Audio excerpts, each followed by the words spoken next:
pagi hari ini Ibu akan menjelaskan materi mengenai teks berita, khususnya KD 3.1 mengenai unsur-unsur berita dan KD 4.1 mengenai menyimpulkan isi berita. Untuk lebih lanjutnya, perhatikan penjelasan berikut ini.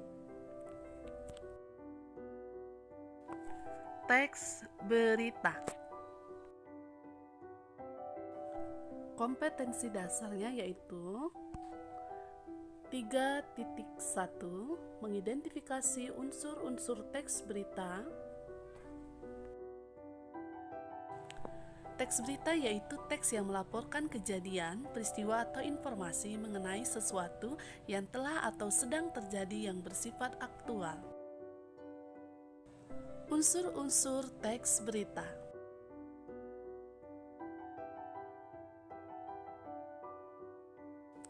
What, apa peristiwa yang diinformasikan? Where, di mana peristiwa itu terjadi? When, kapan peristiwa tersebut terjadi? Who, siapa yang terlibat dalam peristiwa tersebut? Why, mengapa hal tersebut bisa terjadi? How, bagaimana peristiwa itu terjadi? Dalam bahasa Inggris, unsur-unsur tersebut dikenal dengan 5W tambah 1H, sedangkan dalam bahasa Indonesia dikenal dengan istilah adiksimba yang merupakan akronim dari apa, di mana, kapan, siapa, mengapa, dan bagaimana.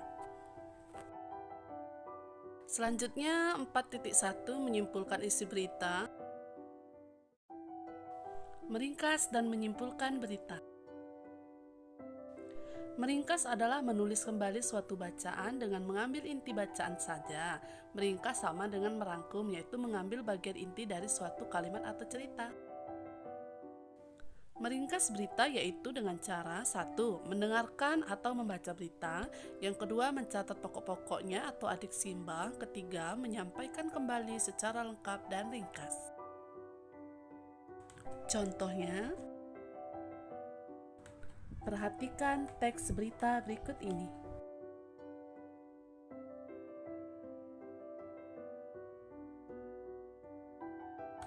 Berikut ini adalah ringkasan teks beritanya.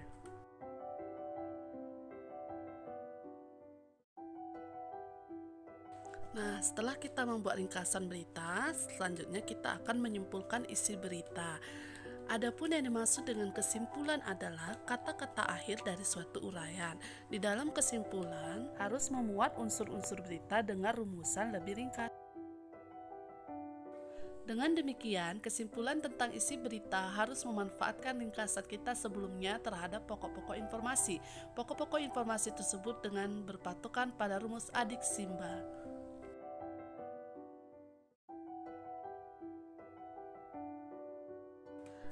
Setelah kita menyimpulkan, kemudian kita akan membuat tanggapan terhadap isi berita. Perhatikan pernyataan-pernyataan di bawah ini.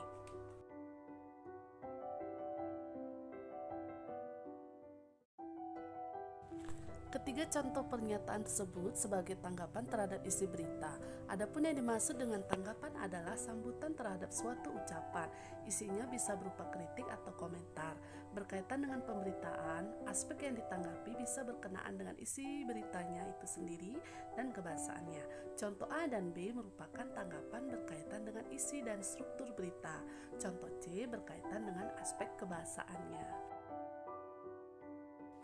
Aspek-aspek tanggapan terhadap berita, isi atau struktur berita yang harus diperhatikan yaitu kebenaran dan kelengkapannya. Sedangkan untuk bahasa berita yang harus diperhatikan adalah penggunaan kalimat dan pilihan kata. Demikianlah pembelajaran kita kali ini. Sampai di sini dulu pertemuan kita. Sampai jumpa minggu depan. Assalamualaikum warahmatullahi wabarakatuh. Terima kasih, dan untuk anak-anak ibu, selalu jaga kesehatan.